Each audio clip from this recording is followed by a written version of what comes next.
1891 ईस्वी में मध्य प्रदेश के बिहू नामक शहर में हुआ था। इनके पिताजी रामजी अम्बेडकर और माता जी का नाम भीमाबाई था। शुरुआत का जीवन बहुत ही ज्यादा संघर्षों से भरा रहा है इनका। मात्र 5 वर्ष की उम्र में इनकी माता जी का देहांत हो गया। उसके बाद इनके पिताजी इनको लेकर मुंबई चले गए। मुंबई में ही इनकी बीए तक की शिक्षा पूरी हुई। इसके बाद अमेरिका चले गए और अमेरिका के विश्वविद्यालयों से इन्होंने अर्थशास्त्र में डॉक्टरेट की उपाधि प्राप्त की और अर्थशास्त्र, शिक्षा शास्त्र, राजनीति शास्त्र आदि तमाम विषयों में इन्होंने शोध कार्य भी किया। बाबा साहब अपने जीवन में संघर्ष करते रहे। इनके साथ जो सबसे बड़ी समस्याएं आई वह छुआछूत, भेदभाव को लेकर, क्योंकि बाबा साहब एक महार जाति से संबंध रखते थे और गुलामी के दिनों में महार जाति को छुआछूत की दृष्टि से देखा जाता था। और जब बाल्यकाल में बचपन के दिनों में अपने विद्यालयों में पढ़ने जाते थे तो बाबा साहब को क्लासरूम से बाहर बैठा दिया जाता था। आज हम सभी यहाँ पढ़ने आते हैं तो यह नहीं देखा जाता कि हम किस जाति के हैं, किस मजहब के हैं, किस धर्म के हैं या किस समुदाय से आते हैं। यहाँ बैठने वाला हर व्यक्ति हो, सबसे निम्न जाति का हो या सबसे उच्च जाति का हो, एक ही वृत्त पे बैठते हैं। लेकिन बाबा साहब के दिनों में जब देश गुलाम था उसमें ऐसी स्थिति थी कि बाबा साहब नीच जाति के थे, इनको क्लासरूम से बाहर बैठाया जाता था। कोई विद्यार्थी इनको अपना बोतल का पानी नहीं देता था कि बाबा साहब उस पानी को पिए। और यही नहीं, जब बाबा साहब थोड़े से बड़े हुए और एक बार घटना यह रही कि बाबा साहब को प्यास लगी और कुएं से पानी पीने गए तो वहीं खड़ा कोई व्यक्ति ने देखा और उसको पता था कि बाबा साहब अद्भुत जाति के हैं, तो उसने उनको धक्का मार के गिरा दिया और उनको पानी तक नहीं पीने दिया। इन सभी समस्याओं का सामना करते हुए बाबा साहब के दिमाग में बार-बार एक विचार आ रहा था कि हमें इस देश को एक तो अंग्रेजों से आजाद कराना है, क्योंकि देश अंग्रेजों का गुलाम था और अंग्रेज देश को लूटने का काम कर रहे हैं। इस देश को अंग्रेजों से आजाद कराने के साथ साथ इस देश की जो जात-पात, छुआछूत, जो प्रथाएं इस देश में चल रही हैं, इसको भी इस देश से हटाना। और बाबा साहब ने एक लंबा संघर्ष किया और जब अमेरिका से वो वापस आए तो अपनी जीविका चलाने के लिए उन्होंने बॉम्बे उच्च न्यायालय में वकालत करना शुरू कर दिया। उसके बाद इस देश की आजादी की लड़ाई में अपने आप को सम्मिलित कर दिया। महात्मा गांधी जी के साथ मिलकर आजादी की लड़ाई के लिए कार्य करने लगे और समाज में रहने वाले लोगों को इस बात के लिए जागरूक करने लगे कि आप शिक्षित होइए। बाबा साहब कहते थे कि जो व्यक्ति इतिहास को भूल जाता है वो इतिहास को नहीं बनाता और किसी भी समाज की उन्नति की सीमा हम इस बात से मापते हैं कि उस समाज में रहने वाली महिलाओं की स्थिति क्या है। बाबा साहब ने किसानों के लिए, मजदूरों के लिए, महिलाओं के लिए बहुत बड़ा काम किया। और इतना ही नहीं, जब बाबा साहब अपने जीवन में संघर्ष कर रहे थे तो उनके सामने अनेकों समस्याएं उत्पन्न हो रहे थे, लेकिन उसके बावजूद भी बाबा साहब का संघर्ष शक्ति इतना मजबूत था कि उन्होंने अपने संघर्ष शक्ति के दम पे स्वतंत्र भारत के पहले कानून मंत्री भी बने।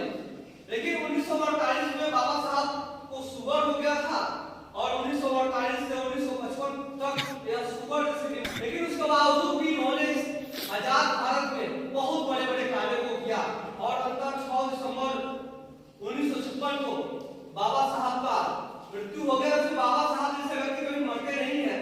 इनके शरीर का अंत हुआ है, इनका विचार आज भी हम सभी के बीच वैसे ही गूंज रहे हैं जैसे बाबा साहब के समय में गुजा करते थे। बाबा साहब हिंदू जाति में इतने छुआछूत को लेके दुखी थे कि बाद में उन्होंने हिंदू जाति को छोड़ के बौद्ध धर्म को अपनाया। मैं इतनी सारी बातों को यहाँ इसलिए बता रहा हूँ ताकि हम सभी विद्यार्थी हैं और हम सभी भी इस बाबा साहब के जीवन से प्रेरणा लें और हम सभी भी इस बात को सीखें कि हम आज हमारे पास और छोटी सी समस्याएं आ जाती है तो हम यह कहते हैं कि इन समस्याओं की वजह से हम अपनी शिक्षा को नहीं पूरा कर पाएंगे और आज हमारे सामने कोई भी समस्याएं आती है उसकी वजह से हम आगे बढ़ने के बजाय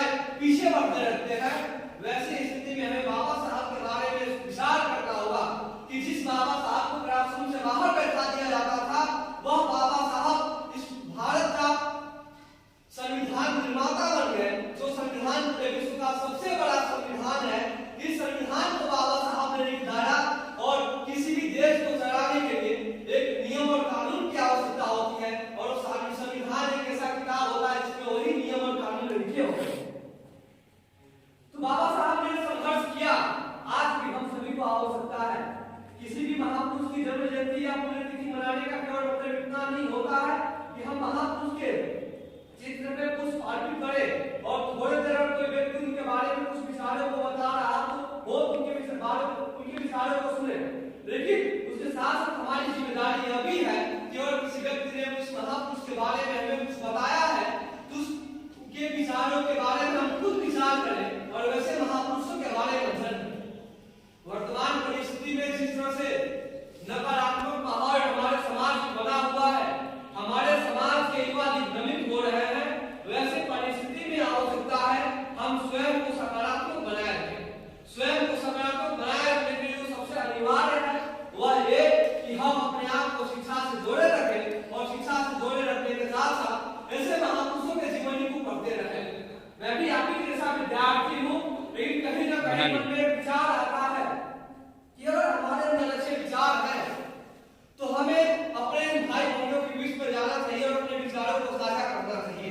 और इसी उद्देश्य से मैं आज आप सभी के बीच में आया हूं ताकि आप सभी को बाबा साहब जैसे महापुरुषों के बारे में बता सकूं, और हो सकता है यहाँ बैठा हुआ कोई विद्यार्थी जो हमारे विचारों को सुने और उसके मन में भी यह विचार उत्पन्न हो कि हमें भी बाबा साहब के जैसा बनना चाहिए, और वह वैसा प्रयास करे और बाबा साहब के जैसा बन जाए तो हमारा यहाँ आना सार्थक हो जाए। निश्चित रूप से वैसे दुनिया में कुछ असंभव नहीं होता, बस करने वाले का संकट कितना बड़ा है हमको इस बात का होता है।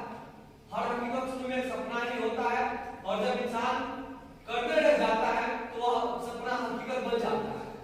हम सभी विद्यार्थी हैं, अपने जीवन में बड़े से बड़े लक्ष्य को निर्धारित करना चाहिए और हमेशा प्रयास करना चाहिए कि बाबा साहब ने अगर इतनी समस्याओं का सामना करके इतनी ऊंचाइयों तक पहुंच गए तो आज हमारे पास तमाम सुविधाएं हैं। बाबा साहब के जमाने में मोबाइल का जमाना नहीं था, बाबा साहब के जमाने में इंटरनेट की सुविधा नहीं थी, बाबा साहब के जमाने में और कुछ पढ़ना होता था